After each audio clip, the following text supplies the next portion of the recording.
Mistress stole billionaire from pregnant wife, but karma had other plans. Lightning flickered across the velvet sky as Lucy Preston stood on the marble steps of her once happy home.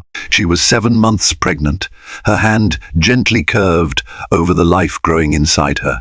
News of her husband's affair had hit like a thunderbolt. A mistress with glimmering red curls, a betrayal as cruel as the bitter wind slicing through the night. Yet amid her heartbreak and humiliation, a spark of fierce determination ignited in Lucy's spirit. She didn't know it then, but this storm would transform her into a woman far stronger than she ever imagined. And karma was already stirring. Lucy Preston was born in a quaint coastal town where dawn often swept in with golden sunlight, kissing the rolling waves that spread beyond the horizon. Her mother, Rosemary, juggled 2 jobs to raise Lucy single-handedly, instilling in her daughter a sense of unwavering perseverance. From an early age, Lucy believed that dedication and kindness could conquer the harshest storms. She grew up chasing seagulls along the shore, sea breeze tangling her honey-blonde hair as she dreamed of building a future far grander than her humble beginnings. At 19, Lucy left that salt-kissed harbour behind for the bustling city of Fairview, where she enrolled at a local university. Balancing classes by day and waitressing by night, Lucy managed to save every extra dollar for textbooks. She thrived on the city's energy cars honking at all hours, neon signs blazing against the skyline, and the promise that dreams could flourish in the most unexpected places. It was in her junior year that she met James Preston. He strode into the university's library wearing an impeccably tailored suit, a bright tie, and a confidence that made heads turn. James came from an influential family that owned several real estate properties and a rising tech investment firm. He exuded charisma, yet something about his earnest smile and the curiosity in his eyes caught Lucy off guard. She was used to men who overlooked her as just another scholarship student. But James looked at her like he wanted to unravel every sentence she wrote in the margins of her textbooks. Their first conversation spanned 3 hours in the library's hushed corners, covering everything from Lucy's love of classic literature to James's fascination with innovative business models. James was impressed by Lucy's warmth and determination. Lucy was drawn to James's intellect and sincerity. They began dating, and as the months slipped by, Lucy felt an exhilarating sense of belonging. She had expected James to be arrogant, but he showed genuine interest in her world, her family photos, the close-knit friendships she nurtured, and her dream of one day writing a novel. When Lucy turned 23, she graduated with honors in communications, and James proposed in a garden lit by twinkling fairy lights. Holding out a modest diamond ring, James promised her a life of shared passions and unwavering loyalty. Lucy, tears shining in her eyes, said yes. James's family, the Prestons, welcomed her politely, though Lucy sometimes sensed a subtle barrier with his mother, Clarissa, whose aristocratic mannerisms made Lucy feel out of place. Still, Lucy's own mother adored James, describing him as the son-in-law I always prayed for. Their marriage combined Lucy's bright optimism and James's calculated ambition. James joined his father's real estate investment firm, Preston Holdings, rising quickly through the ranks due to his keen instincts and knack for connecting with influential associates. Lucy found a job as a communications coordinator in a non-profit organization that focused on youth development. For a while, they lived in a small, cozy apartment, content with each other's company.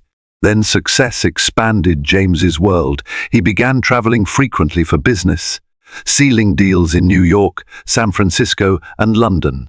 Lucy often teased him that he would collect more air miles than footsteps at home, but she knew how important his career was. Despite the hectic schedule, James never missed a chance to call Lucy before bed, whispering sweet notes about the day when they could slow down and start a family. Life moved with a comforting hum. Soon, James's entrepreneurial project soared, specifically a venture into tech investments that multiplied his wealth within 2 years. With his newfound fortune, James insisted on upgrading their living arrangements, buying a luxurious penthouse in Fairview's upscale district. Lucy was hesitant, wary of losing herself in the glitter of wealth, but James convinced her it was an investment for their future. And for a time, it was beautiful dinner parties with panoramic city views, philanthropic galas where Lucy wore elegant gowns. She never dreamt she'd own. Their love felt solid, strong enough to weather any storm. At 27, Lucy discovered she was pregnant. The news filled their penthouse with a new sense of excitement and love. James cut back on some of his trips, focusing on Lucy's health and the promise of fatherhood. They transformed a spare room into a nursery, painting it a pale mint green and placing stuffed animals on every shelf. Lucy felt her heart bloom each time she caught James humming lullabies while assembling the crib. She believed that love rooted in loyalty and shared dreams would keep them steady in a fast-paced world. But fate has a way of sowing cracks beneath even the strongest foundations. Whispers of change began floating through Lucy's life like an unsettling breeze. New faces in James's social sphere, late-night phone calls, and an undercurrent of secrecy Lucy had never felt before. She trusted James implicitly, but an unease began to gnaw at her heart. She told herself it was just pregnancy hormones, anxieties about parenthood. Little did she know, a shadow was already lurking in the corners, waiting to destroy the life she cherished. Lucy's pregnancy brought out facets of her personality she never knew she had: fierce protectiveness, tender longing, and an ever-persistent sense of wonder. She loved feeling her baby's kicks, tiny reminders that new life stirred within her. During the day, she balanced checkups with her job, which she had switched to part-time hours as her due date inched closer. In the evenings, she found comfort in reading parenting books and journaling her thoughts about motherhood. James, meanwhile, was busier than ever. With his rising wealth, he'd begun exploring broader horizons, forging relationships with CEOs and politicians. Lucy sometimes joked that they needed an appointment just to have dinner together. Yet she admired his tenacity. Every glance at the penthouse's glimmering skyline reminded her of how far they had come from the small apartment. But soon, subtle changes in James's demeanor began to tug at Lucy's intuition. He became guarded with his phone, often stepping into another room when it rang. Late-night meetings and weekend business trips multiplied. Lucy attempted to quash her concerns. James's ambition had always demanded unsociable hours. Still, a quiet dread crept in. One evening, Lucy entered the living room to find James poring over real estate documents with a woman she didn't recognize. Tall, with mahogany hair and an air of calculated poise, the woman turned and offered Lucy a sleek smile. She introduced herself as Isabel Aldridge, an investment partner from the East Coast. James quickly mentioned they were finalizing a deal for a chain of luxury boutique hotels. He sounded excited, though Lucy sensed an electric tension in the air. Isabel spoke in a polished, low voice that commanded attention, mentioning her prior experiences at the Ritz-Carlton in Chicago. She carried herself with a blend of sophistication and unwavering confidence. Lucy smiled politely, feeling out of place in her maternity dress and slippers. She retreated to the kitchen, heart pounding, without fully understanding why. That night, as she drifted to sleep, the vision of Isabel lingered in her mind. She wasn't sure why the woman's presence unsettled her, but she couldn't ignore the sudden chill in her own home.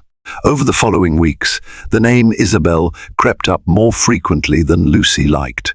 James praised Isabel's financial brilliance, her knack for closing deals under pressure. Lucy found herself forcing smiles, nodding in support whenever James spoke of upcoming investor gatherings that Isabel would also attend. Meanwhile, Lucy often remained home, her swollen ankles reminding her that traveling was no longer easy. It wasn't just business references that worried Lucy. There were new behaviors from James. A phone that buzzed with texts at odd hours. Fleeting expressions of guilt crossing his face when Lucy walked into a room unannounced. The quiet way he'd erase. Call logs before setting his phone down. Lucy tried confronting him gently, asking if anything was wrong. "Work is intense," he muttered, avoiding her eyes. "These deals are complicated. I'm just trying to stay on top." She accepted his explanation for a time, attributing her wariness to her body's hormonal upheavals. But a part of her whispered that something was amiss. Her motherly instincts, amplified by pregnancy, sensed a danger that lurked beyond normal business stress. The next tremor of doubt arrived through a friend's offhand comment. At a charity function for the Fairview Cultural Center, Lucy's friend Jasmine casually noted that she spotted James leaving the event with some woman in a red gown. Lucy smiled awkwardly, swallowing the surge of alarm. She reminded Jasmine that James's colleague Isabel often wore striking colors and accompanied him to formal gatherings. "I see," Jasmine said, sympathy glinting in her eyes. Lucy felt as though she was being pitied, a sensation that left her stomach churning for days. One late afternoon, Lucy was organizing baby clothes in the nursery, carefully folding each pastel outfit. She heard James's phone buzz on the living room table. A single message preview flashed across the screen. "Isabel, missing you." Lucy froze. Her heart hammered so loudly she worried the baby might feel her panic. Summoning courage, Lucy opened the phone's lock screen. She'd never snooped on James's phone before, but dread stilled her better judgment. The message continued, "Missing you. Tonight can't come soon enough." Lucy felt her knees buckle. She gripped the back of the couch, breathing in slow, measured counts to keep from collapsing. She read a few earlier texts, casual banter laced with innuendo. There was no explicit mention of romance, but Lucy knew the tone was too intimate to be purely professional. When James returned that evening, Lucy confronted him, tears already burning her cheeks. He denied any wrongdoing, painting her concerns as paranoia. "I can't believe you'd invade my privacy," he snapped, though he tried to sound hurt rather than furious. Lucy, trembling with heartbreak, explained that she merely glimpsed the messages by accident. The guilt and defensiveness in James's eyes were unmistakable. A few moments later, he fled the penthouse, muttering something about late meeting. Lucy sat alone in the silent living room, one hand protectively over her belly, the other wiping away tears. She gazed around at the polished floor, high ceilings, expensive decor. None of it offered comfort. All that mattered was the flicker of life inside her and the sinking dread that her marriage might be crumbling under a stranger's spell. The next morning, Lucy woke to a cold emptiness in bed. James hadn't returned. She spent hours pacing the penthouse, phone clutched in her hand, but no calls came. The day dragged by in an agonizing hush. Evening arrived, and finally the door swung open. James appeared, hair disheveled, eyes downcast. He offered no explanation for his absence, only murmuring a half-hearted apology. Lucy demanded honesty, her voice trembling. Instead, James turned sullen, as though annoyed by her accusations. He insisted that Isabel was just a brilliant associate who admired his work ethic, that Lucy was overreacting. When Lucy pressed him about the incriminating texts, he waved it off as harmless flirtation. "It's how the business world functions sometimes," he said, his tone condescending. "Networking can be personal.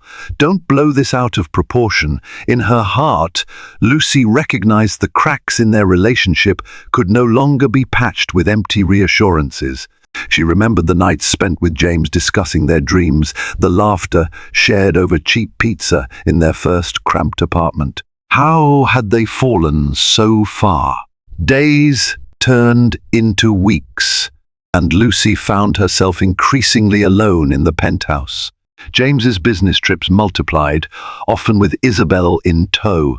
Lucy, now 8 months pregnant, struggled to sleep. She experienced sharp pains in her back and ankles, the stress of suspicion weighing on every breath. Despite her heartbreak, she refused to let her unborn child sense only turmoil. She forced herself to watch feel-good comedies, to breathe deeply during her prenatal yoga sessions, whispering encouragement to her baby. One afternoon, Lucy ventured out to a local cafe near the towering Fairview skyscrapers, seeking a brief escape from the cavernous emptiness of home. While sipping a lavender latte, she heard a conversation at the next table about a recent real estate mixer. Her attention pricked when she recognized James's name. 2 executives whispered that James had arrived with an exquisite woman on his arm, more affectionate than businesslike. Lucy's heart pounded. She forced herself to remain calm, finishing her drink despite the tears threatening to spill. Returning to the penthouse, she discovered a note from James, working late. "Don't wait up." No explanation, no warmth, no mention of how she was feeling. Lucy sank onto the plush couch, glaring at the city lights that spread beyond the floor-to-ceiling windows. It occurred to her that wealth brought more than comfort. It magnified the emptiness if love was missing. In a desperate bid for clarity, Lucy visited Clarissa Preston, James's mother. She found Clarissa in her lavish townhouse, sipping tea from bone china. Lucy explained the situation, her voice breaking as she confessed how fear and suspicion plagued her final weeks of pregnancy. Clarissa sighed, setting her cup down with a clink. She placed a cold, manicured hand on Lucy's shoulder. "My dear," Clarissa murmured, "I've heard some rumors, but men like James are complicated. He's under tremendous pressure. Try to be patient for your child's sake." Lucy withdrew from Clarissa's touch, realizing the older woman's concern was overshadowed by a long, ingrained acceptance of how powerful men often behaved. Lucy left the townhouse feeling numb. She had hoped for an ally, but instead received the same placating sentiments that left her feeling unimportant. That night, Lucy called her mother, Rosemary, who lived far from Fairview's glitz. Rosemary sensed her daughter's distress from the quiver in Lucy's voice. "Come home for a while," she suggested gently. "You need to rest. The baby's almost due. Let me take care of you." Lucy considered it, longing for the simplicity of home, but her child's nursery was in the penthouse, and she still clung to a sliver of hope that James would snap out of whatever spell held him. Lucy said she'd think about it. After the call, she stood in the nursery, running her fingers over the pastel walls. She recalled the day James helped her paint the room, splattering mint green across his designer jeans, laughing about how fatherhood would change everything. A tear slipped down her cheek as she wondered where that man had gone. Lucy's suspicions solidified into grim reality when she heard the dreaded confirmation from James's own lips. It happened on a stormy night, just 2 weeks before her due date. Rain battered the glass windows and thunder shook the penthouse. Lucy's back ached from carrying the extra weight of her baby, and her emotions were already frayed by James's erratic behavior. Late in the evening, James stumbled home, the scent of expensive wine on his breath. Lucy observed his rumpled suit, the undone tie. He looked exhausted, yet there was a strange intensity in his eyes. Summoning all her courage, Lucy confronted him again about Isabel, voice wavering but resolute. "You owe me the truth," she said, one hand braced against her belly. "Are you seeing her?" He opened his mouth to dodge, but then something inside him broke. "Lucy," he breathed, running a hand through his hair. "I never intended to hurt you. It was a mistake, but it happened. Isabel and I." Lucy felt the air rush out of her lungs. She clutched the back of a chair to keep from collapsing.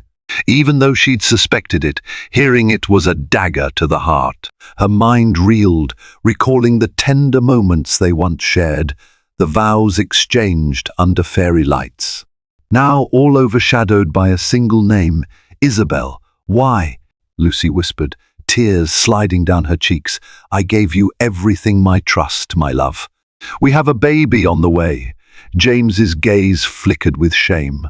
He sank onto a nearby sofa, burying his face in his hands. He mumbled something about how Isabel understood his ambitions, how being with her felt electric in a way he couldn't explain. Lucy listened in horror, unable to fathom that her husband had traded their committed bond for a fleeting thrill. The argument escalated. Lucy shouted accusations. James snapped back defensively, insisting it was just an affair that meant nothing.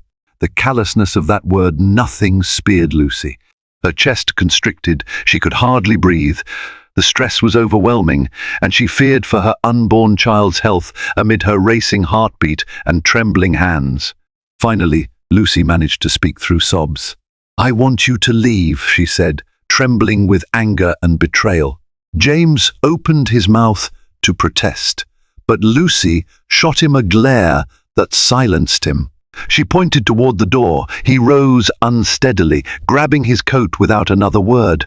As the door slammed shut, Lucy stood there, chest heaving, the baby kicking as if alarmed by the tension. She pressed a hand to her belly, whispering soothing words to her child. Waves of disbelief and devastation crashed over her. She realized that, for all the luxury that surrounded her, she was utterly alone. She eventually sank onto the living room floor, tears soaking her cardigan. The city lights glowed mockingly beyond the window, indifferent to her pain. The next day, Lucy began packing.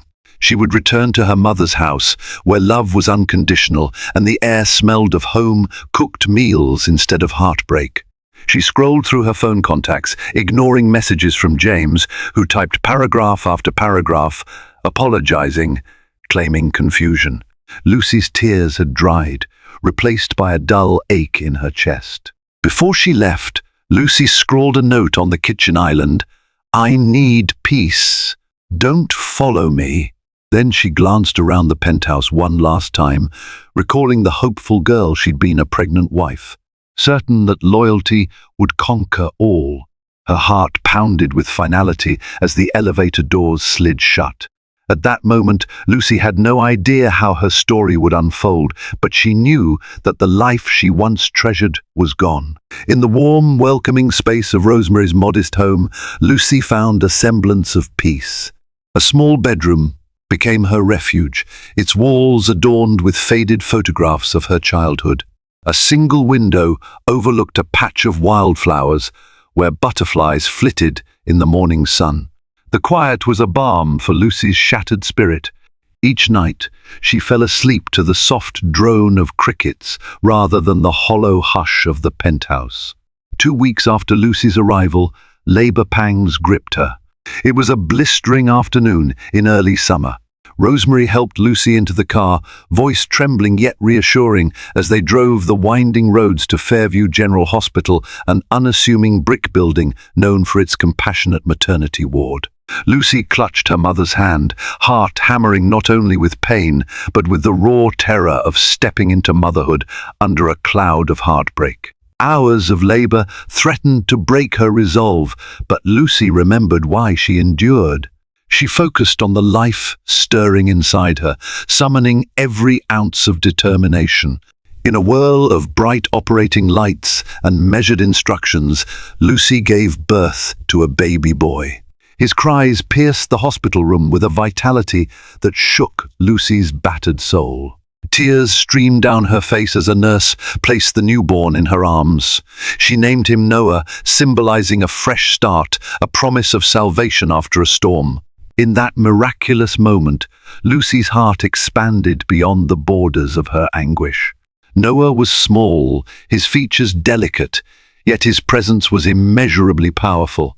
The pain of the past months receded into a distant corner of her mind, replaced by an overwhelming desire to protect and nurture her son. She pressed a gentle kiss to Noah's tiny forehead, whispering an unspoken vow to always stand by him.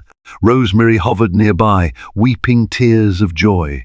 Nurses congratulated Lucy, handing her warm blankets and helping her feed Noah for the first time. Though her body was exhausted and her emotions raw, Lucy felt an incandescent love surge within her. She cradled Noah carefully, memorizing his every movement, his fluttering eyelids, the quiver of his lips, the minute fingers that wrapped around her own. A day later, as Lucy rested in her hospital bed, she spotted a shadow in the hallway. James. He stepped inside, gazing at Lucy with a mixture of hesitation and longing. Part of Lucy wanted to shout at him to leave, but another part remembered that Noah was his child too. She allowed James to approach, feeling her heart twist at the sight of his red-rimmed eyes and slumped shoulders. He apologized in a hushed tone, tears brimming. Watching James pick Noah up for the first time, Lucy observed a flicker of genuine wonder in his gaze. She had expected him to reek of guilt or arrogance, but instead he wore an expression of awe. For a moment, Lucy recalled how she once believed in James's capacity for tenderness, how they dreamed of forming a perfect family. Now, the bitterness of betrayal clashed with her desire to give her son every chance at a supportive father. Through that day, James drifted in and out of the hospital room, murmuring regrets that Lucy barely acknowledged. She needed time to heal, physically and emotionally, and her priority was Noah, not mending James's conscience. Eventually, Lucy asked James to leave, offering a curt explanation that she was too tired to talk further. 2 days later, Lucy returned to her mother's home with Noah in her arms. The house swelled with warmth, neighbors stopping by with homemade casseroles, close friends dropping off hand-knitted blankets. Noah's presence was a blessing that overshadowed Lucy's heartbreak. She found solace in the quiet moments, holding him close in a rocking chair, singing lullabies late into the night. In those gentle hours, Lucy vowed to rebuild a life that would nurture her child's innocence and joy. James's attempts to contact her became frequent texts and voicemails filled with remorse. He claimed he had broken off all ties with Isabel, that he wanted to be part of Noah's life. Lucy didn't know whether to believe him. She felt the sting of his betrayal too acutely to let him back into her world without proof of genuine change. For now, she focused on the tiny heartbeat that fluttered against her chest, praying that love and resilience would guide her forward. Even with Noah's sweet coos and Lucy's determination to forge a peaceful life, echoes of James's betrayal reverberated. The local gossip mill churned ceaselessly. Fairview's social circles buzzed with speculation about James Preston's scandalous affair. Lucy heard from an old friend that Isabel had been spotted at extravagant parties, flaunting her connection to the once rising millionaire. Rumors hinted that James's business associates were wary. Some partners threatened to withdraw due to the negative publicity. Lucy did her best to ignore such talk. Her focus was on Noah's daily milestones, his first smile, the way he curled his tiny fingers around Lucy's hair whenever she held him close. Still, she couldn't escape news about James's unraveling empire. One day, while reading a local magazine, Lucy stumbled across a feature spotlight on Preston Holdings. The article praised James's father, but noted that James's personal issues threatened to tarnish the company's image. She felt a pang of bitter satisfaction, though part of her pitied him. James, to his credit, made consistent efforts to visit Noah. The first time he arrived at Rosemary's house, Lucy felt her stomach twist in anxious knots. She stood on the porch, Noah in her arms, not knowing whether to greet James with anger or courtesy. He extended a bouquet of lilies, an old favorite of Lucy's from when they first dated. She accepted them mutely, stepping aside to let him in. Inside, the conversation was polite but strained. James seemed genuinely eager to hold Noah, kissing the baby's forehead with trembling lips. Lucy observed him cautiously, a swirl of memories colliding with her desire to protect Noah at all costs. She permitted James to spend an hour talking and playing with their son. Then Lucy gently ended the visit, citing that Noah needed his nap. James left quietly, an expression of regret shadowing his face. That became their pattern. James visited once or twice a week, sometimes bearing small gifts. Lucy never asked about Isabel, but she noticed how James avoided naming her altogether. As the weeks passed, Lucy observed subtle changes in him, his once slick confidence frayed at the edges. The triumphant aura dimmed to contrition. He started asking Lucy about Noah's medical checkups, volunteering to accompany them. Sometimes she allowed it, grateful for the extra hand, but she maintained a protective, emotional barrier. And then a bombshell arrived in the form of a legal notice. One crisp morning, a courier delivered an envelope to Rosemary's door. Lucy opened it with trepidation, her heart leaping as she read the official letter. It was a lawsuit. Several of James's high-profile deals had turned sour, leading investors to claim fraud. Lucy, as James's wife, was named in some capacity, her signature apparently used on certain business documents.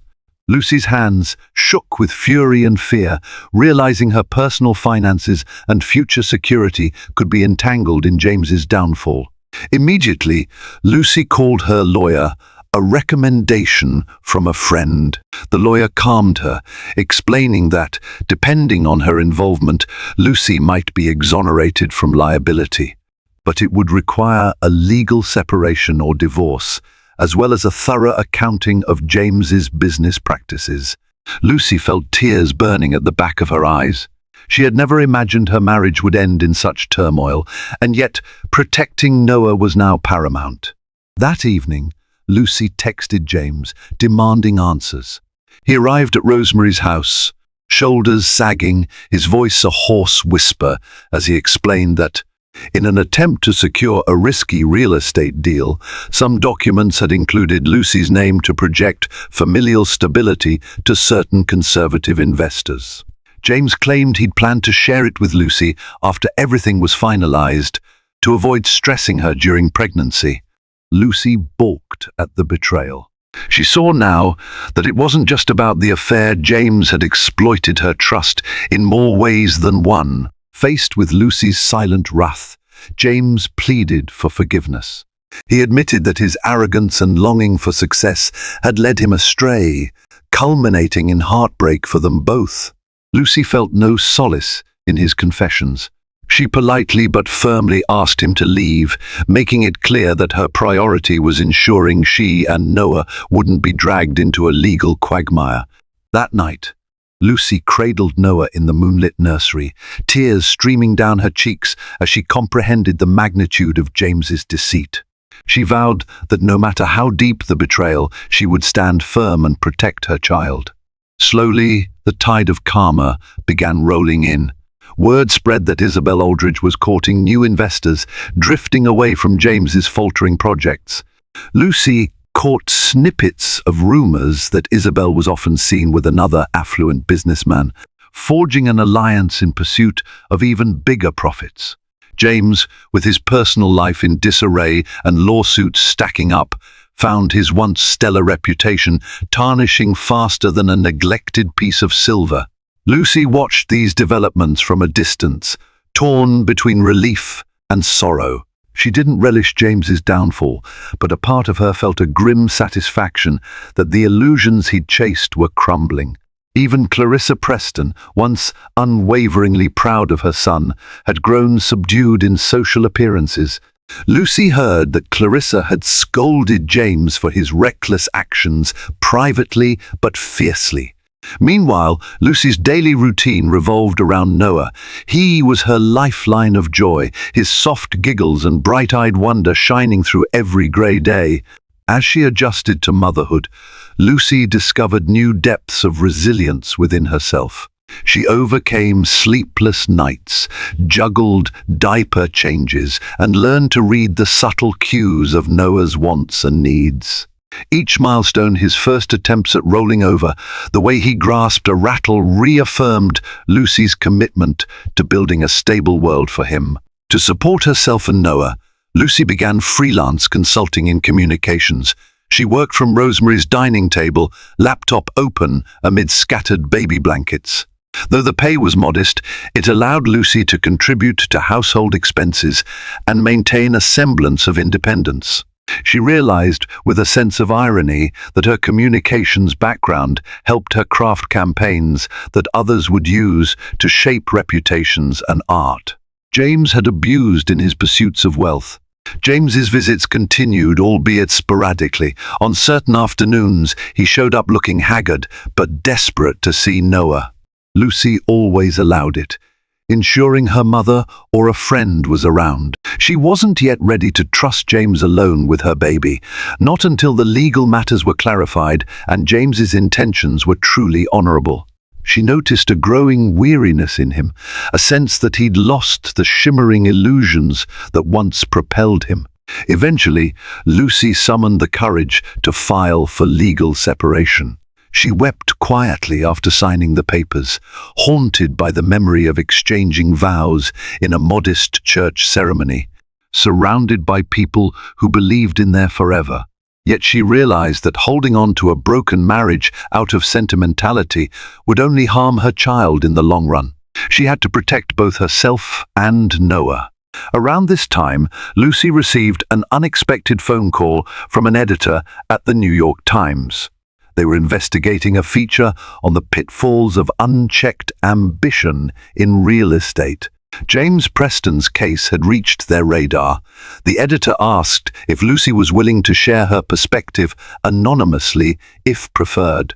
Lucy declined, not wanting to fan the flames of scandal. But the mere request confirmed how widely James's downfall had spread. In the quiet evenings, Lucy often found herself rocking Noah to sleep, watching the moon cast silvery light on the lawn. She felt an ache for the dreams she once cradled: a loving marriage, a united family. But she also sensed a burgeoning inner strength, tested by heartbreak and guided by the pure love she felt for her son. Karma had begun to unravel James's illusions, but Lucy learned it wasn't just about retribution. It was about personal rebirth, breaking free from illusions to discover one's true resilience. Months passed, and Lucy's life settled into a fragile new normal. She remained at her mother's cozy home, cherishing the simplicity of a front porch swing, fresh laundry hung under the sun, and nightly lullabies for Noah. Her freelance consulting grew steadily, and she managed to save enough to plan for a small rented apartment in the city once. Noah was a bit older. Each day, Lucy recognized glimmers of the self-reliant girl she used to be, now sharpened by adversity. James's legal troubles persisted. Lucy learned that some lawsuits ended in hefty settlements. Preston Holdings was forced to downsize, shedding staff and halting several real estate projects. The once lavish penthouse James purchased now stood empty, rumored to be on the market to cover mounting expenses. Even Clarissa had moved to a smaller townhouse, embarrassed by the public spectacle and eager to avoid whispers among her social circle. Lucy's separation from James proceeded, with lawyers exchanging documents to clarify financial responsibilities. James insisted he wanted to provide child support, though his dwindling resources made that complicated.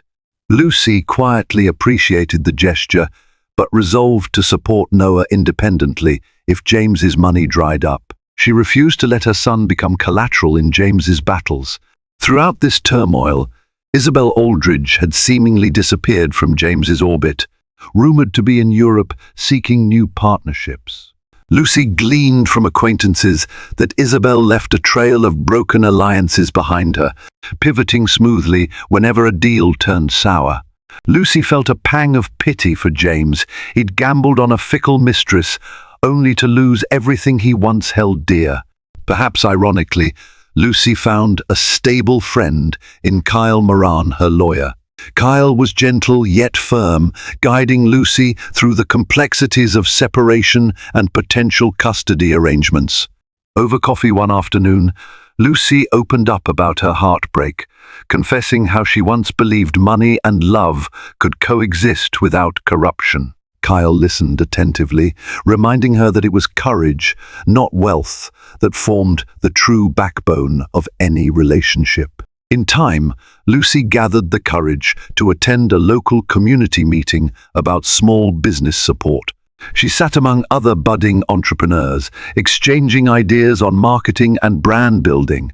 The synergy of hopeful voices inspired her to formalize her communications work into a small firm. Preston was no longer her last name, so she decided to revert legally to Lucy Thompson, thus reclaiming the identity she had before marriage. She named her nascent venture Brightwave Consulting, symbolizing the constant movement and renewal of life, much like the ocean waves of her childhood. Little by little, Lucy discovered that adversity could be the soil in which new dreams grew. She hired a part-time assistant to handle administrative tasks while she focused on strategic planning for non-profits and small businesses. The knowledge she'd once used to bolster James's social image was now helping genuine causes that needed a guiding hand. Late nights found Lucy at her mother's kitchen table, laptop humming, Noah sleeping in a cradle nearby. She also began forging deeper bonds with local entrepreneurs, many of whom admired her grit. They didn't see her as the scorned wife of a millionaire undone by scandal. They saw a single mother balancing a toddler on one hip while offering insightful advice on public relations campaigns. In this circle, Lucy felt acceptance and purpose growing beyond the confines of her past. Through it all, Noah thrived. His laughter echoed in the backyard as he grew from a soft, delicate newborn into a bright-eyed toddler. He babbled words that melted Lucy's heart, tiny footsteps pattering across the wooden floor. Lucy couldn't imagine a life more fulfilling than guiding her son into the world, teaching him kindness and resilience, virtues that had become her own lifeline. As Lucy settled into a calmer existence, James's presence continued in the form of scheduled visitations with Noah. He arrived every other weekend, rarely wearing the polished suits of his earlier days. Instead, he showed up in jeans, sometimes with groceries or small toys for the boy. Lucy watched him carefully, noticing how fatherhood seemed to ground him. He'd spend hours reading storybooks to Noah or pushing him on a swing in the backyard. No illusions or bravado, just a man trying to connect with his child. One late afternoon, after a cordial but brief handover of Noah, Lucy stepped onto the porch to find James lingering. He fidgeted, clearly wanting to say something. Lucy felt her pulse quicken, uncertain of what he might reveal. "Lucy," he began softly, "I'm sorry to intrude, but I need to tell you something important. The final court settlement is draining my funds. I'm selling the penthouse." He rubbed his forehead, eyes filled with sorrow.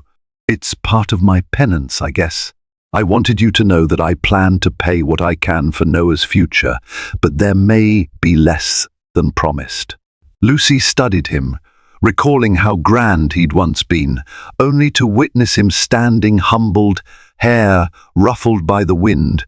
She felt a conflict of emotions, anger at the chaos he'd unleashed, pity for the man who'd lost himself chasing illusions, and a quiet relief that he was acknowledging reality. She nodded stiffly.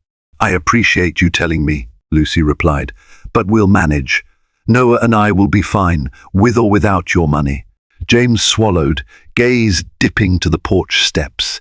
He hesitated before speaking again. "You've become so strong, Lucy. I'm proud of you, and it makes me realize how foolish I was, how much I took for granted." Lucy didn't respond to his remorse. Her feelings were far too complex to be resolved by a handful of regretful words.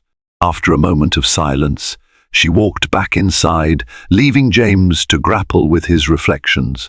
She wasn't ready to forgive or forget. She only wanted to keep forging her own path forward. Weeks later, James called unexpectedly one morning. His voice trembled with panic. "Lucy, I need help. Or rather, we do." He explained that his mother, Clarissa, had collapsed with stress-related complications.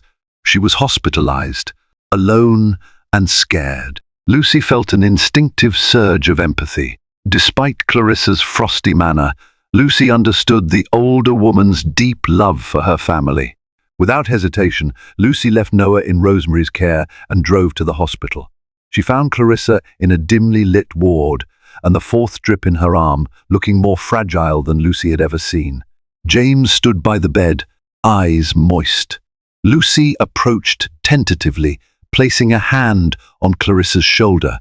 For a fleeting moment, the tension of their past dissolved. Clarissa managed a weak smile.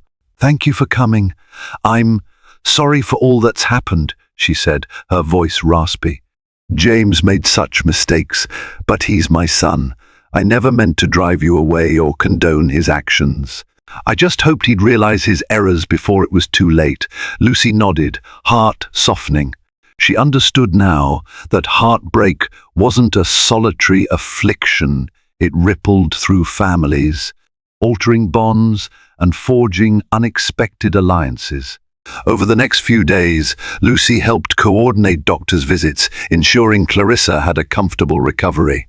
James expressed deep gratitude, though Lucy maintained emotional distance.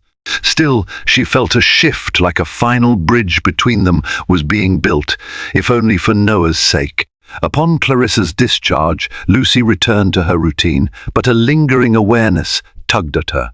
She recognized James's attempts at redemption, small though they might be, and she realized that while they might never restore their marriage, the threads that connected them, Noah, shared memories, and the simple human desire to be understood remained. Time has a way of mending wounds, but scars remain reminders of lessons learned. By the time Noah was 2 years old, Lucy's small consulting firm, Brightwave, had blossomed into a reputable local business. She juggled client meetings with toddler playdates, forging a life that felt authentically hers. The echoes of betrayal still lingered in her heart, but they no longer defined her days. James stabilized too, albeit far from the heights he once inhabited. He moved to a modest apartment in a quieter district, taking a mid-level position at a different real estate firm. His father's company had distanced itself from James's controversies, but he found contentment in smaller successes. His relationship with Noah deepened. On weekends, father and son played soccer in a local park or visited the city aquarium. Lucy witnessed their bond with a mixture of relief and guarded hope. The final verdict on the lawsuits allowed James to settle most debts, though he'd never regained the same financial prowess. Ironically, the scandal taught him humility. He volunteered at local charities, occasionally collaborating with Lucy's philanthropic clients on fundraising events. The two of them navigated a cautious friendship, an alliance for the sake of their child. One brisk autumn morning, Lucy found an unexpected envelope in her mailbox, a letter from Isabel Aldridge. The postmark suggested it was sent from overseas. Lucy's hands trembled as she ripped it open. Inside was a brief, scrawled note. "Lucy, I doubt you'll ever want to hear from me, but I need to say this. I'm sorry for what I did to your family. I chased wealth and power, not caring who I hurt along the way. James loved you deeply. Whatever we had was just an illusion. I've moved on, but I carry this guilt. May you and your child find peace." Isabel Lucy stared at the note, emotions swirling. She felt revulsion at the memory of Isabel, but also the faint stirrings of sympathy. The mistress who once flaunted her conquest had discovered how fickle ambition and desire could be. Perhaps this was Karma's final note, a reminder that every action ripples with consequences. Lucy tucked the letter away, uncertain if she'd ever mention it to James. Some closures are meant to remain private. With time, Lucy's bitterness toward James lessened. She recognized that her life had taken a path shaped by resilience. She was no longer the trusting girl waiting in a penthouse for a husband who betrayed her. She had become a confident business owner, a caring mother, and a woman who understood her own worth. No glitzy party or million-dollar deal could overshadow the quiet triumph of rebuilding from ashes. On Noah's third birthday, Lucy hosted a small gathering in Rosemary's backyard. Friends, neighbors, and a few of Lucy's new colleagues attended. James arrived with a humble gift, a handcrafted wooden train set that enthralled Noah. During the festivities, Lucy and James spoke easily, exchanging laughter at the sight of their son devouring chocolate cake. The moment felt surreal but warm, a gentle testament to how far they'd come. As twilight enveloped the yard, Lucy found herself alone with James near a row of hydrangeas. They stood side by side, watching Noah chase fireflies with delighted shrieks. For a heartbeat, Lucy recalled the day she and James painted Noah's nursery in the penthouse, back when hope seemed endless. Now, the hope was different, rooted in acceptance rather than illusions. "I'm proud of you," James said softly, glancing at Lucy. "You built something beautiful from all the pain I caused." Lucy nodded, eyes on Noah. "I had to, for him and for myself. And I'm grateful that you're stepping up as his father, even if we can't be what we once were." He gently touched her arm. "Thank you for giving me that chance." Silence settled between them, not awkward, but reflective. Lucy felt the ache of loss and the warmth of redemption coexisting within her. She couldn't say she forgave James entirely, but she acknowledged that they'd both changed. In the distant corners of her mind, she sensed that life's storms often clear the path for new beginnings, even if those beginnings differ from the ones you once envisioned. Noah ran up to them, giggling, demanding they join his firefly chase. Lucy lifted him into her arms, and James reached out, the three forming a small circle of tenuous unity. The wheel of fortune had turned, love had been lost, illusions shattered, but a different bond had risen from the wreckage. Heartache can carve deep wounds, yet it also creates a space where resilience can thrive. Lucy's story shows us that when betrayal dismantles our reality, it's possible to gather the pieces and rebuild something stronger. True love isn't found solely in vows or grand gestures. It reveals itself in quiet forgiveness, genuine growth, and the resolve to protect what truly matters. If Lucy's journey moved you or offered a glimpse of hope in your own struggles, please share your thoughts in the comments below. Let's fill this community with stories of courage and renewal. Don't forget to tap the like button and subscribe to our channel for more transformative tales. Turn on your notifications so you never miss a chance to discover the power of perseverance. Together, we celebrate the human spirit, one heartbreak, one triumph, and one new beginning at a time.